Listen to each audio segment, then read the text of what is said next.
오늘은요, 겸손하신 예수라는 제목으로 마가복음 1장 9절에서부터 11절의 말씀을 함께 합독하도록 합니다. 여러분, 말씀이 길지 않으니까요, 말씀이 여기 앞편에 나와 있습니다. 우리 함께 합독합니다. 시작. 그때 예수께서 갈릴리 나사렛으로부터 와서 요단강에서 요한에게 세례를 받으시고 곧 물에서 올라오실새 하늘이 갈라짐과 성령이 비둘기 같이 자기에게 내려오심을 보시더니 하늘로부터 소리가 나기를 너는 내 사랑하는 아들이라 내가 너를 기뻐하노라 하시니라. 아멘. 지난주에 말씀드린 것과 같이 모든 복음서의 주제는 다 똑같습니다. 뭐라고 그랬죠? 제가 예수님이 하나님의 아들로서 인류 구원을 위해서 제사장으로 왕으로 선지자로 오신 분이라는 것을 증거하는 것입니다. 그런 이유 때문에 모든 복음서들은 다 비슷한 구조를 갖고 있다고 제가 그랬어요. 먼저 서론 부분에서는요, 예수님이 하나님의 아들이시고 그리스도시라는 것을 여러 제자들이나 혹은 선지자들의 입술을 통해서 증거를 합니다. 그리고 이제 본론으로 들어가게 되면 실제로 예수님이 행하셨던 기적 같은 일들 있잖아요. 병 고치고 귀신 쫓아내시고 그런 일들과 그 일들에 대해서 예수님이 하시는 설명을 통해서 그것을 증거해요. 예수님이 하나님의 아들이고 그리스도시다라는 것을요. 마가복음도 마찬가지입니다. 이제 마가는 인류 구원을 위해서 예수님께서 사역을 본격적으로 시작하시는 것을 소개하는데요. 그 예수님의 사역을 소개하기 전에 먼저 그 구원 사역에 앞서서 두 가지 사건을 기록하고 있어요. 그것이 뭐냐면 예수님이 세례 요한에게 세례를 받으신 일하고요. 또 하나는 예수님이 광야에서 40일 동안 사탄에게 시험을 받으시는 그 내용입니다. 이 두 가지 사건은요, 마가복음뿐만 아니라 다른 복음서에서도 다 똑같이 나와 있습니다. 근데 왜 이 사건이 기록되어 있느냐? 이유가 있어요. 예수님께서 인류를 구원하시기 위한 그리스도로서 사역을 하기 위해서 이 두 가지 사건이 반드시 필요한 일이었습니다. 바꿔 말하면 예수님이 그리스도 사역, 인류 구원을 위한 사역의 준비 과정이라고도 할 수 있는 것입니다. 그런데요, 특이하게 한 가지 다른 점이 있어요. 다른 복음서들도 이 준비 과정과 이 두 가지가 다 기록되어 있는데 유독 마가복음에만 이 사건을 아주 간략하게 기록을 하고 있다는 것입니다. 한 두세 줄이면 끝나요. 근데 다른 복음서에서는요, 예수님이 요한에게 세례를 받으시려고 그럴 때 요한이 나는 당신에게 세례를 못 줍니다 거부하는 내용도 나와 있고요. 또 광야에서 예수님이 시험을 받으실 때도 3단계에 걸쳐서 구체적으로 그분이 받은 시험이 무엇인지를 구체적으로 쓰고 있어요. 그런데 이 마가복음은 이 사건을 아주 간단하게 기록을 하고 있다는 것입니다. 그 이유는요, 마가는 이 마가복음을 기록한 궁극적인 목적이 예수님의 공생의 사역에 초점이 주어져 있다는 겁니다. 특히 예수님께서 어떤 고난을 받으셨는지 예수님이 받으신 고난에 대해서 많이 기록을 원했어요. 기록하기를 원했어요. 왜냐하면 그 당시에 로마 정부의 핍박 때문에 교인들이 신앙생활하기가 참 힘들었어요.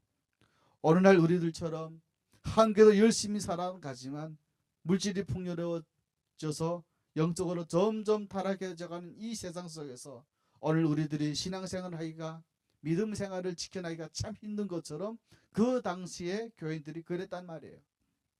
그래서 마가는 그런 흔들릴 수밖에 없는 성도들에게 흔들리지 않도록 예수님의 고난을 보여주면서 예수님도 너희를 위해서 그런 고난을 당하셨다고 용기와 위로를 주기 위해서 그 사역에 초점을 두었다는 것입니다. 그러다 보니까 서론적인 부분은 간단하게 넘어가는 거예요. 오늘 본문은 예수님께서 그 공생의 사역의 첫 번째 준비하는 과정으로 세례 요한에게 세례 받는 내용입니다. 그런데 여러분 사실은요, 세례를 받는 일로 치자면 누가 세례를 받아야 돼요? 예수님이 받을 일이 아니고 지금 세례 요한이 세례를 받아야 될 일이죠. 그런데 어찌 된 일인지 거꾸로 예수님께서 세례 요한에게 세례를 받으십니다. 이것은 이 자체만으로도 뭔가 중요한 무엇인가가 있다는 것을 의미하는 거죠. 저는 오늘 왜 예수님은 세례 요한에게 세례를 받을 수밖에 없었는지, 그리고 그것이 왜 예수님이 구원 사역과 밀접한 관계가 있는 것인지를 세 가지를 여러분들과 함께 나눠 보려고 합니다. 그 첫 번째로는요, 예수님은 왜 세례 요한한테 세례를 받으셔야 했느냐는 거죠. 무엇보다 먼저 그 세례를 받는 과정을 통해서 예수님께서는 하나님의 아들이시라는 것이 증거되기 때문이 그렇습니다.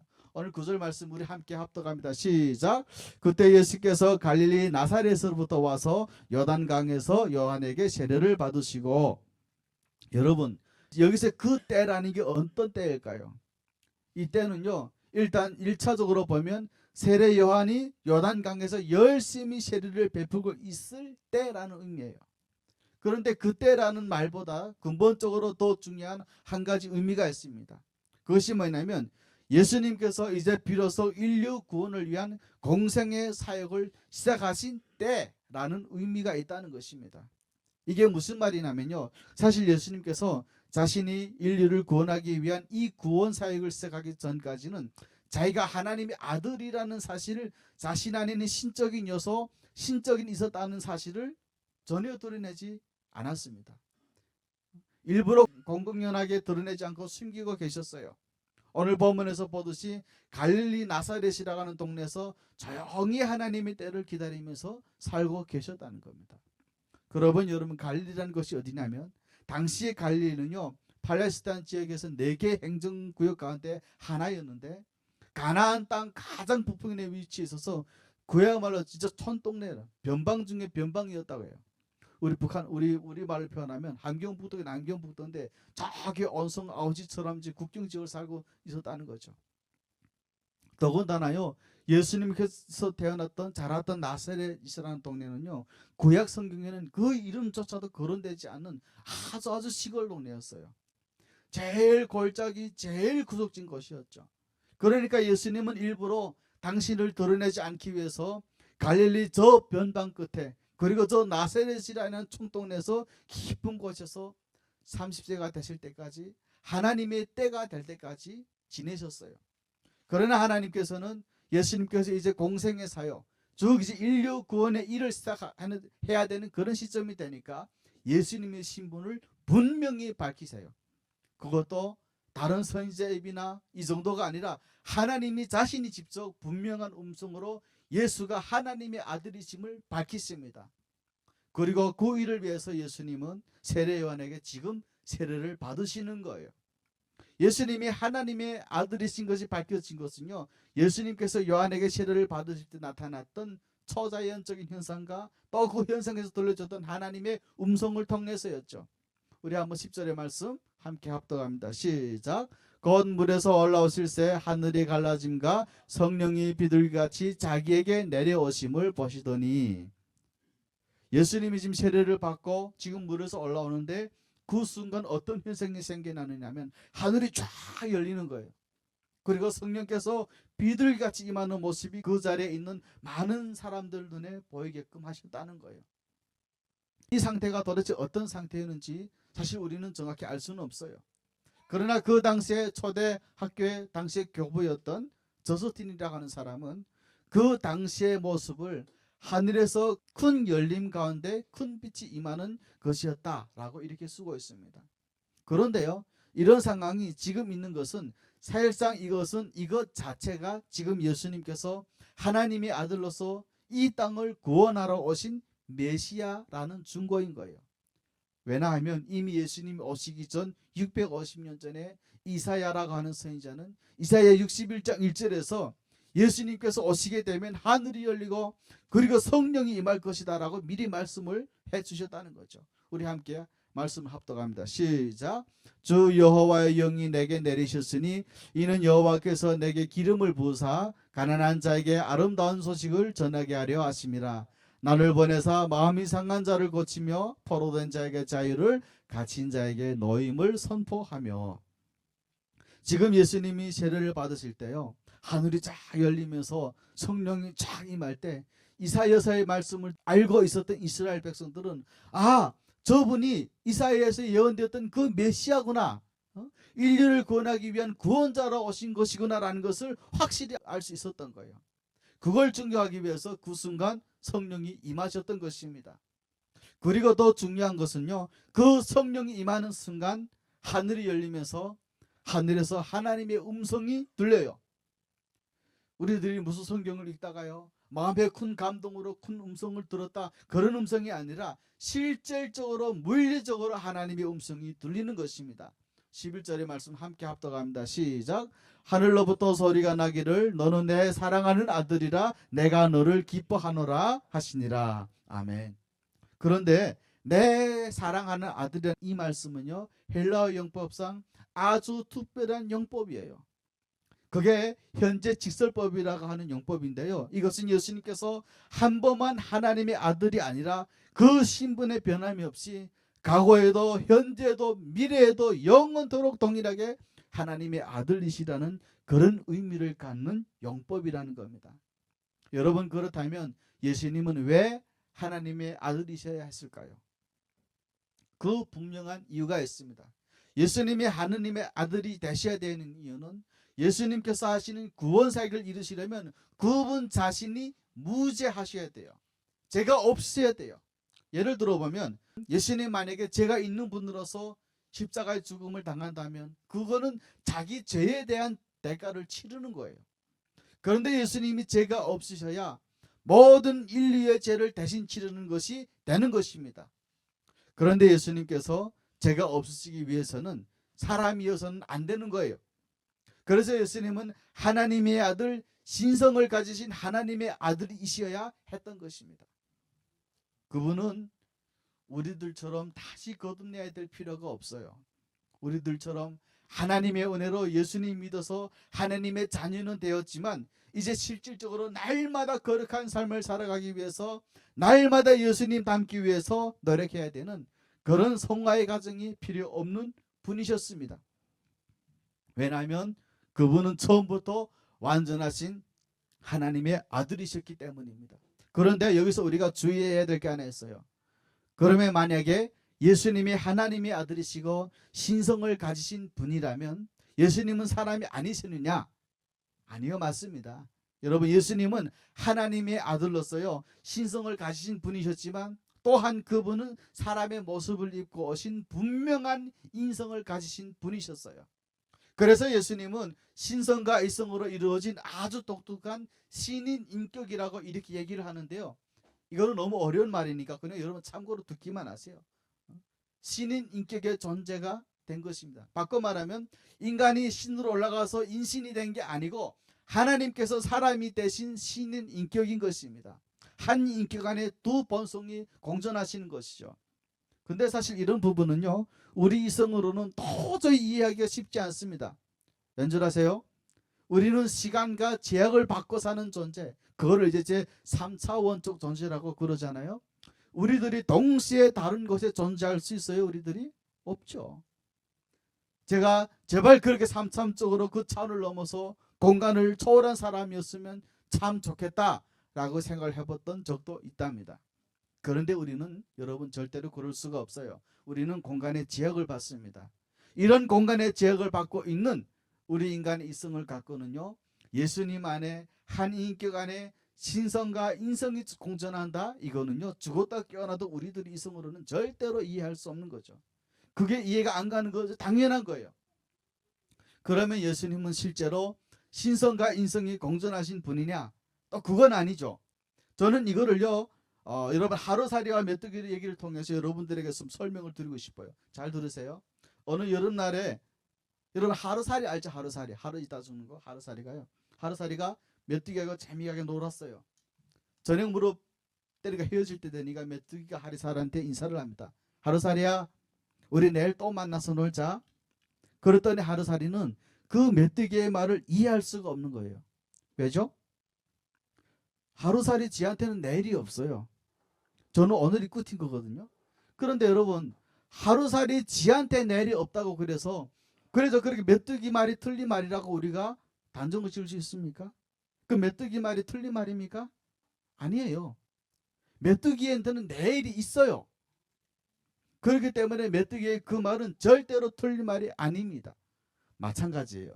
공간의 제약을 받지 않은 하나님의 세계는 삼위일체 교리 있잖아요. 셋이 하나고 하나가 셋이에요. 그게 말이 된다는 거죠.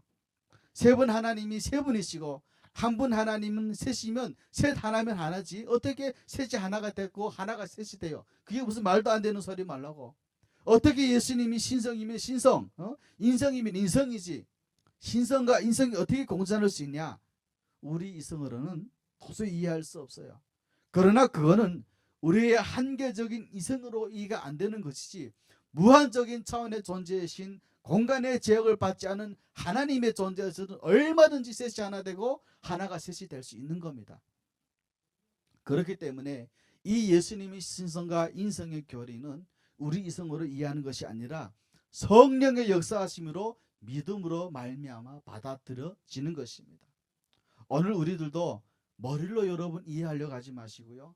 죽었다 깨어나도 우리가 이해를 못합니다. 그러나 성령님께서 우리를 거듭나게 하실 때 이 말도 안 되는 얘기들이 믿어지고 받아들여지게 된다고 하는 것입니다. 여러분, 예수님은 우리를 구원하시기 위해서 하나님의 아들로 오셨어요. 또한 그분은요 우리의 죄를 대속하기 위해서 사람의 모습을 입고 오셨습니다. 이제 두 번째로요, 예수님께서 세례를 받으시는 사건이 또 가는 하나의 의미가 있어요. 그것은 그분 자신이 이 세례를 통해서 스스로 죄인들의 자리에 처하시기를 원하셨기 때문입니다. 지금 이 똑같은 사건을 기록하고 있는 마태복음 3장 14절에 보면 세례 요한은 세례 받으러 오는 예수님한테 세례 주기를 거부하는 내용이 나와요. 어찌 보면 당연한 일이죠. 어떻게 메시아의 길을 준비하러 온 세례 요한이 지가 세례를 받았으면 받았지 메시아한테 그 세례를 감히 줍니까? 말도 안 되는 얘기잖아요. 그런데 예수님은 자신이 세상 죄를 지고 가는 어린 양으로 하나님께 바쳐주기 위해서 이 땅에 오셨기 때문에 당신 스스로가 죄 없으신 분이심에도 불구하고 스스로가 죄인들과 같이 되고자 하신 거예요. 그분 스스로는 죄가 없으신 하나님이셨지만 인간의 죄를 대속하기 위해서 스스로 인간들의 죄를 짊어지신 거예요. 그것이 바로 예수님께서 죄 있는 인간들이 받는 세례를 똑같이 받으신 이유인 것입니다. 고린도후서 5장 21절에 이런 말씀이 있습니다. 우리 함께 합독합니다. 시작. 하나님의 죄를 알지도 못하신 이를 우리를 대신하여 죄로 삼으신 것은 우리로 하여금 그 안에서 하나님의 의가 되게 하려 하심이라. 아멘. 예수님은 하나님의 아들로서 죄가 없으신데도 우리 때문에 우리들의 죄 때문에 그분을 마치 죄가 있는 것처럼 죄의 제물로 삼으셨다는 겁니다. 그리고 그것 때문에 우리로 하여금 우리는 그분 안에서 하나님의 의가 되게 하셨다는 거죠. 하나님의 의를 얻은 자로 거룩한 자로 의로운 자가 되게 하셨다는 겁니다. 그런데 그 인류의 죄를 전가받은 그 일이 바로 예수님께서 세례 받으심으로 공식적으로 그것이 이루어진 것입니다. 예수님께서 백성들의 죄를 전가받는 이 세례 예식은요 사실은 구약시대 때 이미 예표가 되어 있었습니다.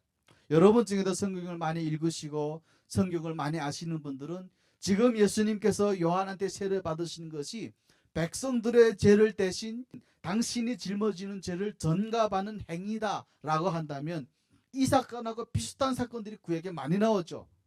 무엇일까요? 여러분들은 구약에 어떤 사건이 떠오르십니까? 구약에 보면요 제사장들이 백성들의 죄를 속하기 위해서 뭘 하느냐면 제물이 될 염소의 머리에 안수를 하는 행위를 해요. 그게 바로 예수님이 세례를 받으셔서 모든 백성들의 죄를 자신이 짊어지는 것과 같은 것이라는 것입니다. 레위기 16장 21절 22절 말씀 우리 함께 합독합니다. 시작. 아론은 그의 두 손으로 살아있는 염소의 머리에 안수하여 이스라엘 자손의 모든 불의와 그 범한 모든 죄를 아뢰고 그 죄를 염소의 머리에 두어 미리 정한 사람에게 맡겨 광야로 보낼지니 염소가 그들의 모든 불의를 지고 접근하기 어려운 땅에 이르거든 그는 그 염소를 광야에 놓을지니라. 그러니까요 그 제물이 될 염소의 머리에 안수할 때 그 순간 이스라엘 백성들의 죄가 다 그 염소의 머리로 들어가는 거예요. 이걸 신학적 용어로 뭐라면 전가라고 합니다. 전달할 때 전자고요 전해진다는 거예요. 그리고 난 다음에 미리 정한 그 염소를 맡겨서 그 염소를 광야로 보내요. 그래서 그 광야에 풀어보냅니다. 그러면 그 염소는 그 광야에서 들짐승에 의해서 찢겨서 죽임을 당합니다. 그래서 구약시대 제사장들은요, 대속제일이 되면 백성들의 죄를 속하기 위해서 두 마리 염소를 선택해요. 한 마리는 번제단에 바로 잡아서 지성소에 들어가지고 그 피를 속죄소에 흘려요. 그러면 그 피의 속죄 능력 때문에 백성들의 죄가 속죄가 되는 것입니다. 그런데 나머지 한 마리는, 또 남은 한 마리는 어떻게 되느냐, 방금 말씀드린 것처럼 모든 백성들의 죄를 전가하는 의미에서 제사장이 그 머리에다 안수를 해갖고 그 염소를 강야를 떠나 보내는 거예요. 이 염소를 우리가 뭐라고 말하냐면 신학적 용어로는 아사셀의 염소라고 합니다. 아사셀의 염소. 영어로 이제 아자젤이에요. 이게 무슨 뜻이냐면 히브리어는 아잘이라는 이제 뜻인데 떠난다고 하는 뜻입니다. 염소라고 하는 뜻에 에즈라는 단어가 결합되어서 아사셀이라고 하는 거죠. 이 뜻이 뭐냐면 여러분, 죄의 짐을 가지고 보냄받은 염소라고 하는 뜻이에요. 이 아사셀의 염소가 해야 될 역할은 뭐냐? 이스라엘의 죄와 허물을 다 짊어지고서 자기가 황량한 강야로 가는 겁니다. 물론 이런 아사셀의 염소의 행위를 해야 되는 이유가 성소에서 부러진 제물의 피의 효과가 부족해서 그런 게 아니에요. 아까 염소를 제가 두 마리 잡았다고 그랬잖아요. 그 한 마리는 제단 성소에 뿌린다고 그랬어요. 그 뿌려진 피의 속죄의 효과가 부족해서 반반이서가 아니죠. 그 피의 속죄 효과는 완전했습니다. 그러면 여러분, 왜 그 한 마리를 통해서 그런 짓을 해야 되느냐? 그 아사셀의 염소가 상징하는 의미가 있다는 겁니다. 백성들의 죄를 전가시켜서 그 산염소를 강야에 내보냄으로 말미암아 이제 이스라엘의 회중 안에는 더 이상 백성들의 죄가 남아있지 않다는 것을 공식적으로 선언하는 것이었어요. 그런 측면에서 아사셀은 인류의 모든 죄를 홀로 짊어지고 갈보리 십자가에서 죽임을 당하신 예수 그리스도의 표상이라고 할 수 있는 것입니다. 그리고 그런 아사셀 염소에게 모든 백성들의 죄를 전가하던 예수님께서도 세례 요한에게 세례를 받으심으로 말미암아 모든 인류의 죄를 다 짊어지시게 되셨다고 하는 것입니다. 여러분, 어찌 되었든 오늘 우리 모두는 이 아사셀의 염소가 되어주신 예수님 때문에 우리의 모든 죄들이 이미 다 그 죄의 대가를 치른 것입니다. 우리들이 이전에 얼마나 큰 죄를 지었던지 상관없이 지금 이 순간에 우리들이 지금 어떤 죄를 지었던지 상관없이 마음속으로, 입으로, 행동으로 어떤 죄를 짓고 있어도, 심지어는요 앞으로 우리들이 짓게 될 모든 죄에 대한 대가를 예수님은 이미 십자가에다 치르신 거예요. 그러니 그리스도의 피가 얼마나 우리에게 감사한 것이겠냐 말입니다. 우리가 받은 그 구원의 은혜가 처음에는 하나님의 은혜로 구원을 얻었지만 우리가 똑바로 못 살면, 말씀대로 못 살고 죄 짓고 그러면 그 은혜가 놓쳐지고, 그래서 우리가 열심히 착하게 말씀대로 살아야 마침내 구원이 완성되는 것이 아니라 우리는 예수님의 피로 말미암아서 이미 지난달, 현재, 앞으로 지을 모든 죄까지도 우리는 다 용서받았다는 것입니다. 이것이 예수님의 피의 대속의 은혜인 것입니다. 그러니 정말 우리가 감사해야 될 것이 이 대속의 은혜가 아니겠습니까? 그런데 여러분, 한 가지 기억해야 될 것이 하나 있어요.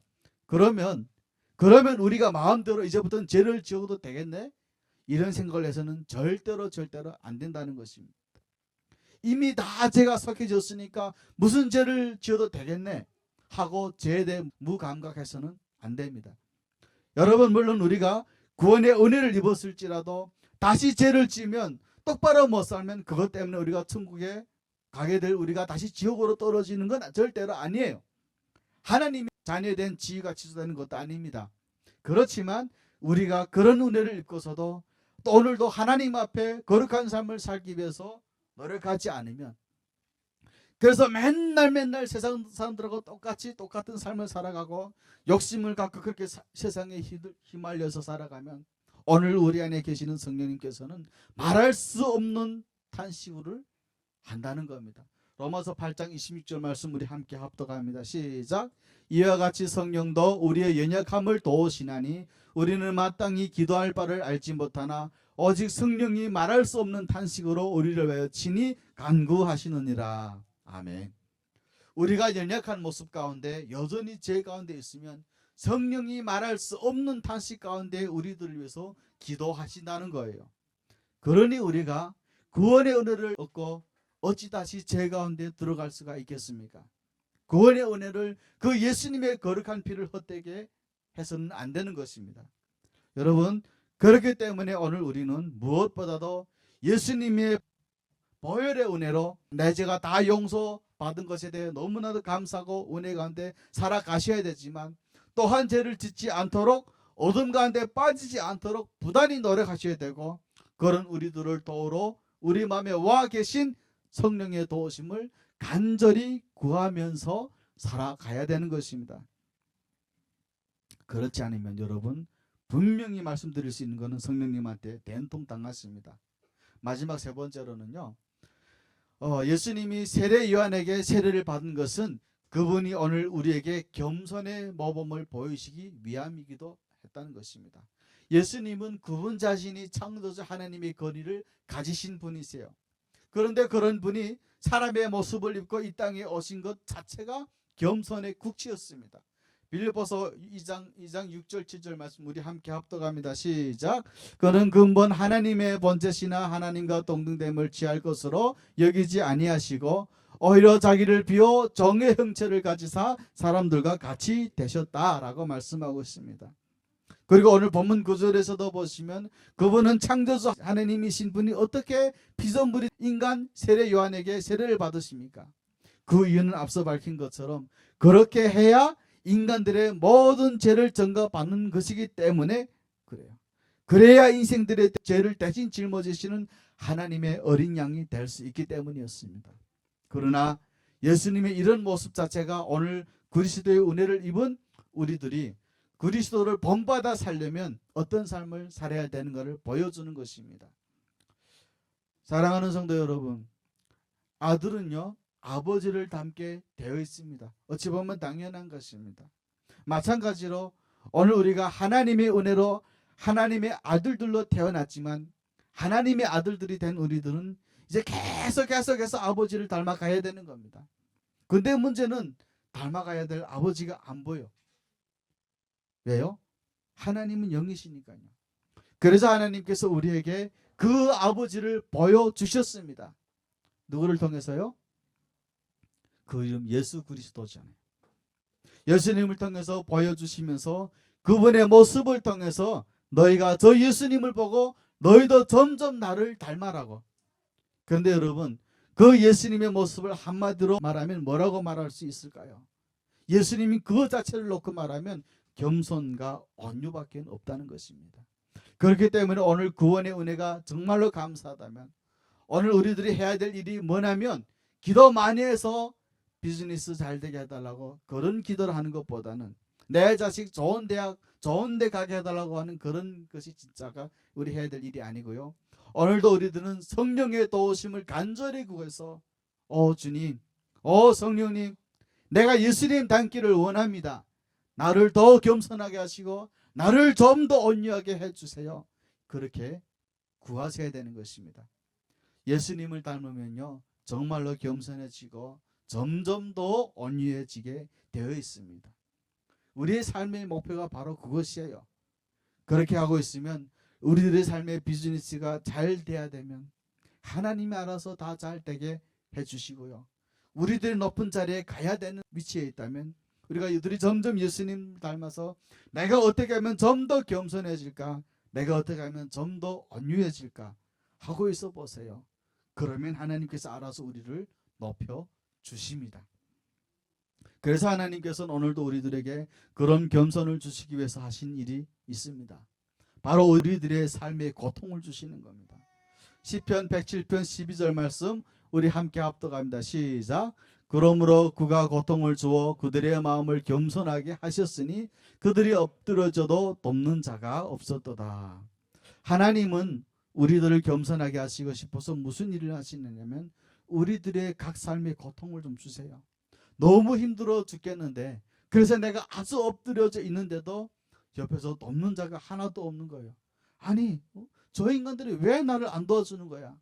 그런 일이 괜히 생기는 게 아니라고 하는 것입니다. 왜 생긴다고 여러분? 그 일을 통해서 우리들을 더 겸손하게 하시겠다는 것입니다. 하나님이 우리에게 주시는 고통은 다양합니다.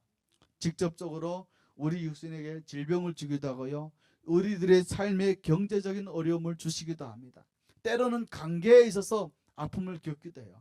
그런데 이 모든 고통스러운 상황들이 오는 이유가 뭐냐? 고통의 공통점이 있어요. 결국 그런 상황들 때문에 오늘 우리들이 겸손해질 수 있다고 하는 것입니다. 여러분, 우리 제약된 본성은요, 저나 여러분과 다 똑같습니다. 얼마나 떼먹은지 몰라요. 그 뭐 떼먹은 본성을 갖고 살기 때문에 우리들의 삶에 고통이 오지 않으면 우리는 죽었다 깨나도요 나아지지 않아요. 겸손해지질 않습니다. 우리는 내 삶에 막 좋은 일만 생기고 축복된 일만 있으면요, 내가 하나님 은혜에 감사하고 더 겸손해질 것 같죠? 천만의 말씀이에요. 너무나도 못돼 먹은 우리들의 본성은 고통이 오지 않으면 절대로 나아지지 않습니다. 그래서 고통을 우리들에게 주시는 거예요. 그런 힘든 상황이 오면, 그런데도 우리는 우리 자신의 힘으로 그것을 해결해 보려고 애를 써요. 그래봤자 결국 아무도 돕는 자가 없기 때문에 해결이 안 되는 거겠죠. 그러면 그제서야 두 발 다 들고 천부여 의지 없어서 부르면서 오는 거예요. 아니, 하나님이 축복 주실 때 좀 미리미리 알아서 겸손하면 우리는 얼마나 좋겠습니까? 미리미리 조심해서 늘 겸손한 모습으로, 늘 온유한 모습으로 살아가면 얼마나 좋겠습니까? 그런데 안 되죠. 그러다 막상 감당하기 힘든 일이 터져봐야 그제서야 자신을 낮추는 것입니다. 저도 그렇지만 우리 모두도요, 다 소중한 게 뭐가 있겠어요? 대부분 다 자녀들이잖아요. 하나님이 우리를 다스릴 때도요, 우리들의 자식을 통해서 그 일을 하세요. 그들에게 힘든 상황을 주심으로 해서 그 힘들어하는 자녀들의 모습을 바라보는 우리 자신들을 겸손하게 하시려는 것입니다. 또 어떤 경우는요, 그런 인생들의 문제에 앞서서 아무리 기도해도 그 기도가 응답이 되지 않게 해주시는 경우가 있습니다. 참으로 좀 답답하죠. 하나님, 내가 뭐가 부족해서, 내가 기도가 부족해요, 내가 뭐가 부족해서 기도 응답을 안 해주십니까? 그런데 안 해주시는 거예요. 이유가 뭔지 아십니까? 고린도전서 12장 7절 8절 말씀 함께 합독합니다. 시작. 여러 계시를 받은 것이 지극히 크므로 너무 자만하지 않게 하시려고 내 육체의 가시 곧 사탄의 사자를 주셨으니 이는 나를 쳐서 너무 자만하지 않게 하려 하심이라. 아멘. 바울은요, 이 육체의 가시와도 같은 이 고통이 자신에게서 떠나가도록 3번이나 간절히 기도했지만 하나님이 안 고쳐주셨어요. 그러면서 고린도후서 12장 9절에 이런 말씀 주십니다. 함께 합독합니다. 시작. 나에게 이르시기를 내 은혜가 내게 족하도다. 이는 내 능력이 약한 데서 온전하여 짐이라 하신지라. 그러므로 도리어 크게 기뻐함으로 나의 여러 약한 것들에 대하여 자랑하리니 이는 그리스도의 능력이 내게 머물게 하려 함이라. 라고 말씀을 하신다는 겁니다. 여러분, 제가 만약 하나님이었다면 사도 바울이 얼마나 귀한 일꾼이겠습니까? 그죠? 뭐가 그가 기도만 하면 뭐든지 다 들어줄 것 같잖아요. 근데 왜 바울은 더 계속 쓰고 싶으셔서, 더 오래 쓰고 싶으셔서 하나님은 그런 고통의 가시를 주셨다는 것입니다. 계속 육체의 가시를 주셔서 계속 그 육체의 가시 때문에 계속 힘들고 계속 기도하게 만드시는 것입니다. 오늘 우리도 마찬가지예요. 오늘 우리들이 아무리 기도해도 응답 안 되시는 이유가 있어요. 하나님이 우리들을 끝까지 겸손하게 쓰시고 싶으시다는 거예요. 더 많이 쓰시고 싶으시다는 거예요. 더 잘 쓰시고 싶으시다는 겁니다. 그러니 여러분, 절대로 낙심하지 마세요. 그러나 여러분 꼭 기억하셔야 됩니다. 하나님께서 바울의 병을 고쳐주시지 않았지만 오히려 그의 육신의 연약함 가운데 더 강한 하나님의 능력이 나타나게 해주셨어요. 그래서 어떤 면에서 우리들의 사역 속에서도, 우리들의 삶 속에서도 오히려 약한 부분이 있고 힘든 부분이 있고 육체의 연약함이 있는 것이 오히려 우리에게는 축복일 때가 있어요. 왜 그러냐면 그럴 때 우리들은 결코 교만해지지 않을 수가 있어요. 계속해서 겸손해질 수 있고 겸손한 마음으로 하나님께 구할 때 하나님은 우리들에게 놀라운 능력으로 당신의 뜻을 이루어 가신다고 하는 것입니다. 누구를 통해서요? 그런 사람들을 통해서요. 그러니 하나님께서 우리를 겸손하게 하시려고 고통을 주시면 그냥 여러분 겸손해지세요. 그냥 낮아지시고요. 그냥 받아들이세요. 그러면 오히려 문제가 해결되기도 하고요. 더 큰 하나님의 역사가 나타나기도 합니다. 그런데 안타깝게도 우리는 그런 현실을 받아들이지 못하죠. 사실 하나님 우리를 겸손하게 하시려고 고통을 주시는데 어떤 사람들은요, 그 고통 때문에 나에게 다가온 이거 현실 때문에 오히려 더 마음이 강팍해지는 거예요. 분명히 하나님이 저분에게 겸손하게 하시려고 뭔가를 주시는 상황인데 그 상황을 보면서 분노하고 두려워하고 마음이 강팍해지고 어둠에 사로잡혀 사는 거 얼마나 안타까운 일인지 모릅니다, 여러분. 다른 데 이유가 있는 것이 아니고요. 하나님의 말씀을 듣지 않기 때문에 그래요. 하나님의 말씀을 듣는 사람들은 그 고통 앞에서 겸손해집니다. 그 고통 앞에서 화내질 않아요. 먼저 내 자신을 뒤를 돌아봅니다. 왜냐면요, 그 말씀을 통해서 하나님의 음성을 듣기 때문에 그래요. 왜 내 삶에 저런 고통이 와 있는지, 왜 고통 앞에서 내가 무엇을 해야 되는지 분명한 하나님의 메시지를 듣기 때문에 그래요. 시편 107편 20절 말씀 우리 함께 합독합니다. 시작. 그가 그의 말씀을 보내어서 그들을 고치시고 위험한 지경에서 건지시는도다. 아멘. 말씀을 듣고 겸손해질 때 여러분 내 영혼이 고쳐지고요. 그럴 때 오히려 위험한 상황들로부터 내가 벗어나게 된다는 거예요. 고통이 더할수록 그럴수록 많이 힘은 드시겠지만 그럴수록 우리가 또 하나님 앞에 나가셔야 됩니다. 그럴 때 우리들이 더 겸손해지고 고침을 받습니다. 다윗도요 시편 109편 2절에서 5절까지 이렇게 고백을 합니다. 자, 우리 함께 합독합니다. 시작. 그들이 악한 입과 거짓된 입을 열어서 나를 치며 속이는 혀로 내게 말하며 또 미워하는 말로 나를 두르고 까닭없이 나를 공격하였음이니이다. 나는 사랑하나 그들은 도리어 나를 대적하니 나는 기도할 뿐이니이다. 그럴 때 하나님 어떻게 하신다고 하십니까, 여러분? 시편 107편 17절 말씀 함께 합독합니다. 시작. 그가 저주하기를 좋아하더니 그것이 자기에게 임하고 축복하기를 기뻐하지 아니하니 복이 그를 멀리 떠났다라고 말씀하고 있습니다. 여러분 무서운 말씀이죠. 결국에는 여러분 하나님께서 하신다는 거예요. 저주하고 있으면 판단하고 정죄하고 있으면 그 판단과 정죄가 나한테 날아온다는 거예요. 내가 축복해 주지 않고 있으면 내 삶에서 복이 떨어져 나가요. 우리들이 축복하는 삶을 어찌하든지 힘들게만 하지 않고 있으면 우리들의 삶의 복이 점점 떨어져 나간다고 하는 것입니다. 결국 그분이 해주실 것을 믿고 우리는 항상 겸손한 마음으로 나가야 되는 것입니다. 빌립보서 2장 2절과 3절 말씀 함께 합독합니다. 시작.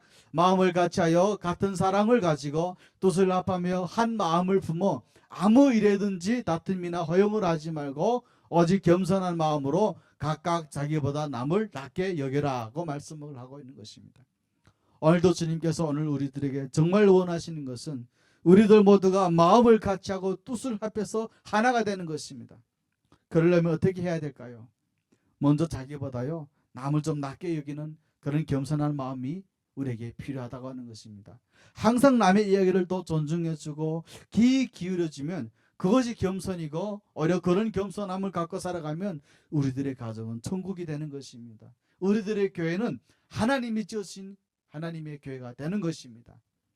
이런 한마음 한뜻이 되어서 우리 모두가 이 시대를 향한 이 땅을 향한 이 교회를 하나님의 뜻을 이루어갈 수 있기를 여러분 축원합니다.